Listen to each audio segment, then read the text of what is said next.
It often starts subtlest, small moments of fatigue, anxiety, or dissatisfaction that build quietly over time. For me, the breaking point wasn't a dramatic event. It was the accumulation of 1,000 little stresses, the endless stream of notifications, the artificial lights long after sunset, the constant rush from one obligation to the next. I was surrounded by people, yet I felt profoundly disconnected from nature, from others, and most importantly, from myself. My life had become a cycle of consumption and production, moving faster every day, but leading nowhere meaningful.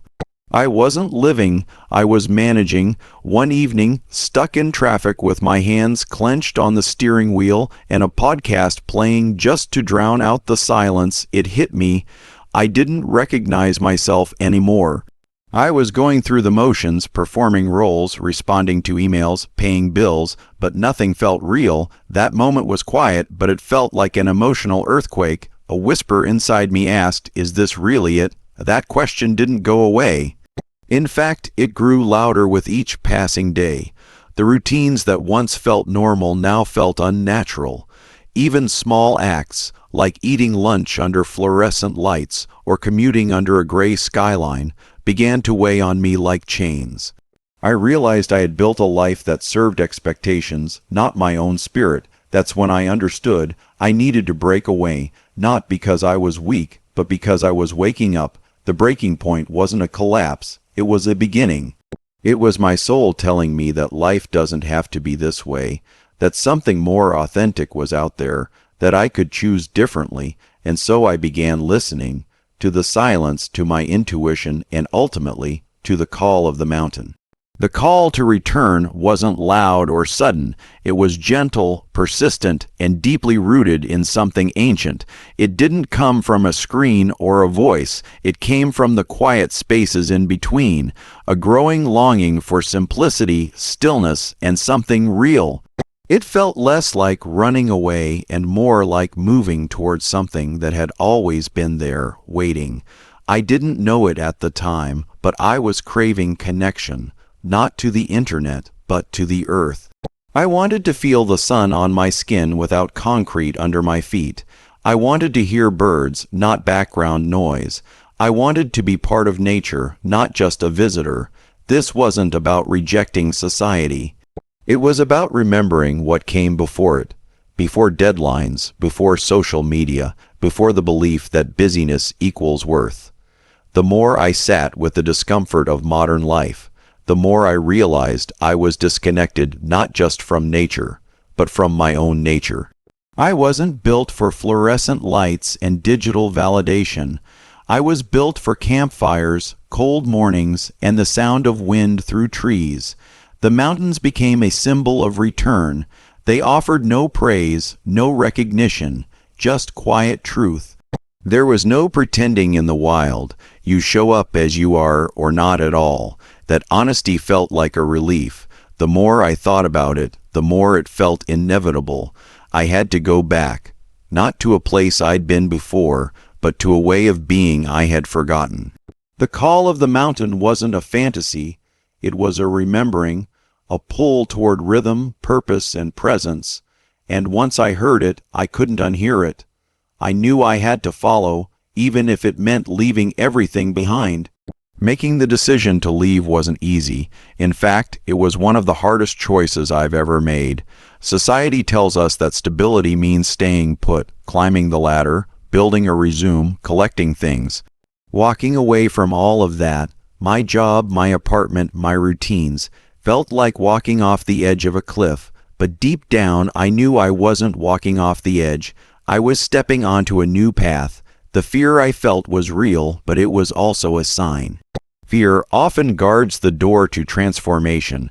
I didn't decide overnight. There were long periods of doubt, lists of pros and cons, questions about whether I was making a mistake. What if I regretted it?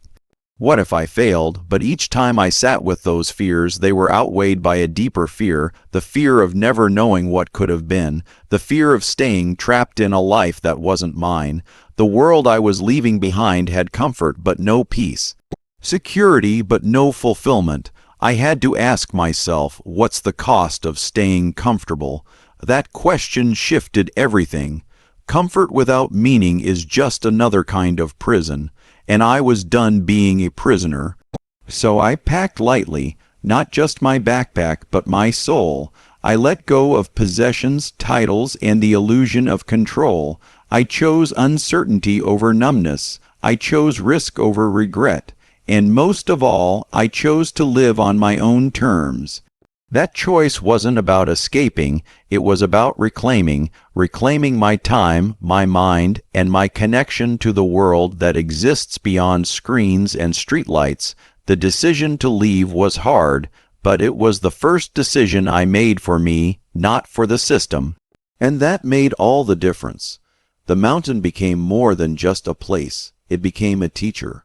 Out there, surrounded by nothing but wind, rock, trees, and sky, I started learning truths that no book, podcast, or classroom ever taught me. Nature doesn't flatter or sugarcoat.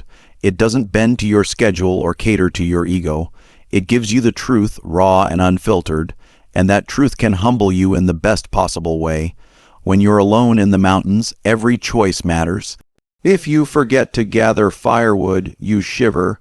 If you don't store your food properly, animals come. If you don't respect the weather, you suffer. It teaches you accountability, not the kind tied to deadlines or bosses, but the kind tied to survival and awareness.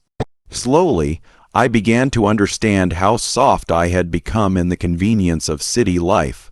But rather than shame me, the mountain showed me how to grow stronger. I learned to read the land, not just the trail under my feet, but the sky before a storm, the rhythm of the animals, the timing of the light. I learned patience because nothing in nature is rushed. I learned gratitude because even a warm cup of tea, brewed over a small fire, felt like luxury. And I learned humility because no matter how much I thought I knew, the mountain always knew more. Each day taught me something new, how to build, how to listen, how to simply be. The silence wasn't empty. It was alive, and it became the space where I remembered who I was beneath the noise. In that classroom of stone and sky, I found clarity, discipline, and peace.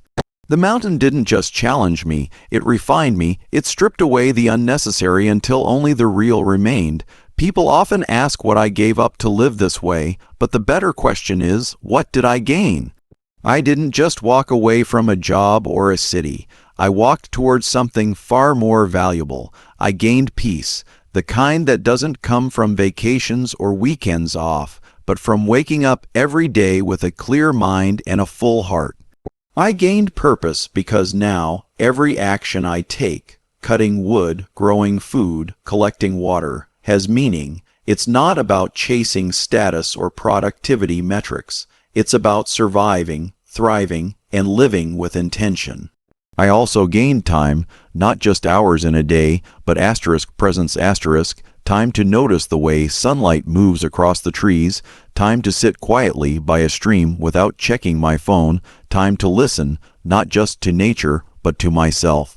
I stopped rushing, I started feeling, and that shift changed everything. Out here, joy comes in simple forms: the crackle of firewood, the first snow on the peaks, the satisfaction of a meal made with your own hands.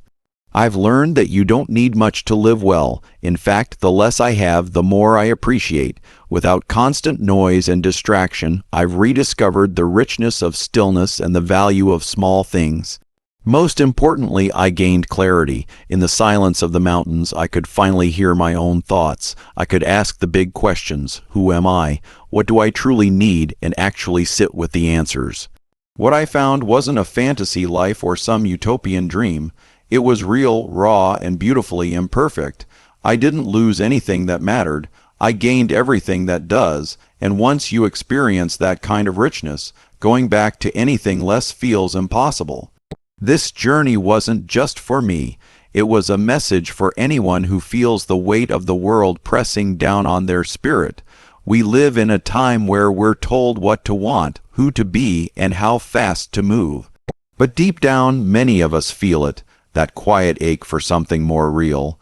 The decision to leave everything behind wasn't just a personal escape. It was a declaration that another way of living is not only possible, it's necessary.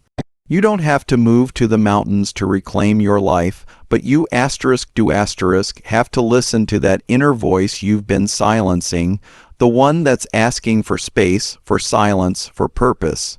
We've all been conditioned to chase things, money, validation, likes, titles, but rarely are we taught to chase what makes us feel alive. For me, the mountains gave me that aliveness. For you, it might be something else. The important thing is that you begin the search. If there's one thing I've learned, it's this: you are allowed to choose differently. You are allowed to slow down, to disconnect, to redefine success on your own terms. You don't need permission to live simply. You don't need approval to follow peace. My hope is that by sharing my story, it plants a seed in yours. That maybe, just maybe, you'll begin to ask, what am I holding onto that no longer serves me? And what might I gain if I had the courage to let go?